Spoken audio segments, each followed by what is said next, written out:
कैसे हैं बच्चों? आज का वीडियो लेकर आया हूँ कक्षा 5 के स्टूडेंट्स के लिए। विषय है हिंदी, अध्याय नंबर 2, जिसका शीर्षक है मेहनत की कमाई। बच्चों, अध्याय 2 मेहनत की कमाई के सारे प्रश्न उत्तर लेकर आया हूँ। आइए देखते हैं, सोचें और बताएं। पहला प्रश्न है, पिता ने बेटे को बुलाकर क्या कहा? उत्तर, पिता ने बेटे को बुलाकर मेहनत करके कुछ कमाकर लाने के लिए कहा और क्या कहा? जा कुछ कमा ला। प्रश्न संख्या 2, बालक सरलता से 1 रुपया कुएं में क्यों फेंक दिया करता था? उत्तर है, बालक सरलता से 1 रुपया कुएं में इसलिए फेंक दिया करता था क्योंकि वह उसने मेहनत से कमाकर नहीं बल्कि अपनी माँ और बहन से मांग कर लाता था। प्रश्न संख्या 3, बालक ने अंतिम दिन चवन्नी कुएं में क्यों नहीं फेंकी? उत्तर, बालक ने अंतिम दिन चवन्नी कुएं में इसलिए नहीं फेंकी क्योंकि वह चवन्नी उसने बड़ी मेहनत मजदूरी करके कमाई थी। एक सेठ के यहाँ संदूक को सिर पर उठाकर उसके घर तक पहुँचाया था, उसके बदले में उसको वो चवन्नी मिली थी, इसलिए उसने उस चवन्नी को कुएं में नहीं फेंका। लिखें, रिक्त स्थान की पूर्ति करनी है, तो ये रिक्त स्थान है, इसके बाद में इनकी पूर्ति करेंगे। तो पहले प्रश्न पढ़ते हैं। इसमें शब्द दिए हुए हैं, क्रोध, दुखने, माँ, रोने, बेटी। रिक्त स्थान है, क है बेटा रिक्त स्थान के पास जाकर रिक्त स्थान लगा। ख, पिता ने पत्नी और रिक्त स्थान को बाहर भेज दिया। ग, लड़के को रिक्त स्थान आ गया। घ, मेरी गर्दन, कमर और पैर रिक्त स्थान लगे हैं। अब इन शब्दों में से भरने हैं इनके अंदर, तो देखिए ये शब्द आ गए। क, बेटा माँ के पास जाकर रोने लगा। यहाँ रिक्त स्थान 2 रिक्त स्थान हैं, जिनमें एक में आ गया माँ, दूसरे में आ गया रोने। लाल रंग में रिक्त स्थानों की पूर्ति कर दी है। ख, पिता ने पत्नी और बेटी को बाहर भेज दिया। यहाँ रिक्त स्थान में आ जाएगा बेटी। ग, लड़के को क्रोध आ गया। यहाँ रिक्त स्थान में आया है क्रोध। घ, मेरी गर्दन, कमर और पैर दुखने लगे हैं। रिक्त स्थान में आया है दुखने। प्रश्न संख्या 2, बालक अंतिम दिन मजदूरी करने पर क्यों विवश हुआ? विवश यानी मजबूर होना। क्यों मजबूर हुआ? उत्तर, बालक अंतिम दिन मजदूरी करने पर इसलिए विवश हुआ क्योंकि अंतिम दिन ना तो उसके पास उसकी माँ थी और न ही उसकी बहन, जो उसे आसानी से तथा बिना मेहनत के पैसे दे सकें। क्योंकि उसकी माँ और बहन उसको पैसे दे दिया करती थी, इसलिए उसे मेहनत नहीं करनी पड़ती थी। लेकिन अंतिम दिन उसके पास ना तो उसकी माँ थी और ना ही उसकी बहन, जो उसे आराम से बिना मेहनत के पैसे दे सकें, तथा पिता ने उसे बिना कमाकर लाने के पहले भोजन देने से मना कर दिया था, इसलिए अंतिम दिन मजदूरी करने पर विवश हो गया। प्रश्न संख्या 3, बालक ने 4 आने यानी चवन्नी किस प्रकार कमाई? उत्तर, बालक ने एक सेठ का बक्सा अपने सिर पर रखकर उस सेठ के घर तक पहुंचाया। उसके बदले में उसे 4 आने यानी कि चवन्नी मिली। प्रश्न संख्या 4, बेटा दिन भर सुस्त बैठा रहा, उसकी आंखों से आंसू बहते रहे। बेटा उदास क्यों बैठा था? उत्तर, बेटा आलसी और कामचोर था। पहले दिन पिता द्वारा कमाकर लाने के कहने पर उसने अपनी माँ और बहन से पैसे लाकर अपने पिता को दे दिए, लेकिन उस दिन उसकी माँ और बहन घर पर नहीं थी। अंतिम दिन की बात है ये।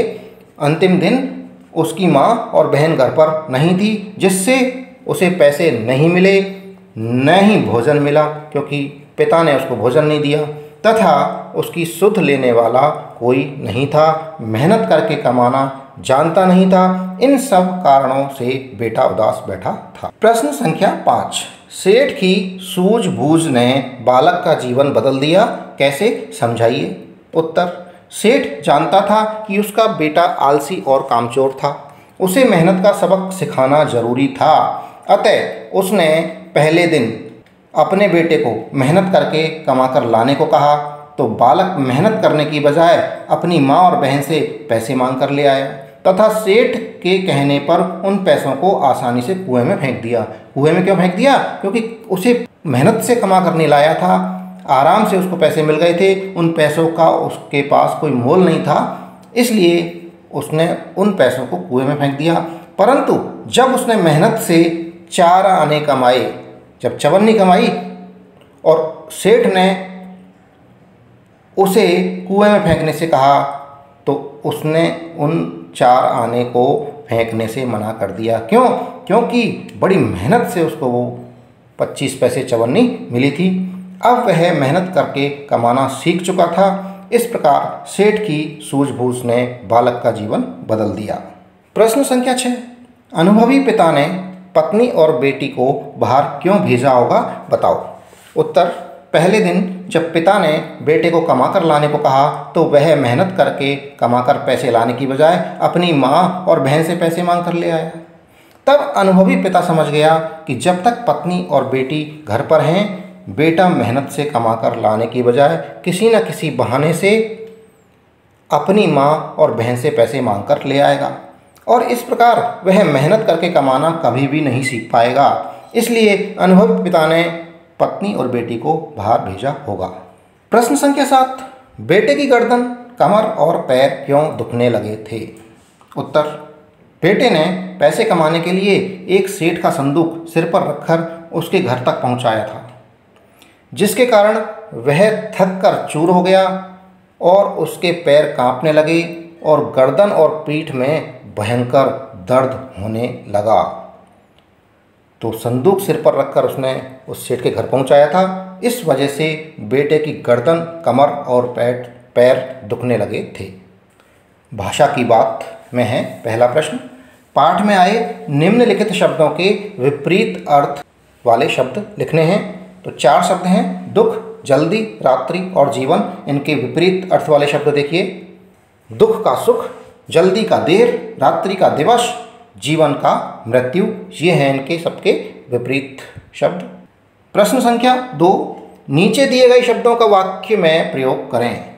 जैसे स्वस्थ का वाक्य में प्रयोग करेंगे, स्वस्थ रहने के लिए व्यायाम करें। ऐसा वाक्य बनाना है जिसमें वो शब्द आ जाए। तो 4 शब्द हैं, पेड़, जल, बेटी और आदर। इन शब्दों को वाक्य में प्रयोग करना है। पेड़, पेड़ के लिए वाक्य बन गया, पेड़ हमें शुद्ध हवा देते हैं। जल है तो कल है। बेटी, इसका वाक्य में प्रयोग हो जाएगा, हर घर में एक बेटी तो होनी ही चाहिए। आदर का हो जाएगा, घर आए मेहमान का आदर सत्कार करना चाहिए, यह भी करें। प्रश्न संख्या 1, यदि माँ और बहन हमेशा उसे पैसे देती रहती तो क्या होता? उत्तर, यदि माँ और बहन हमेशा उसे पैसे देती रहती तो वह कभी मेहनत करना नहीं सीख पाता, मेहनत की कमाई का उसे कभी ज्ञान हो नहीं पाता, वह बड़ा होकर भी आलसी और कमज़ोर बना रहता और अपने पिता के सारे व्यवसाय को, सारे व्यापार को चौपट कर देता।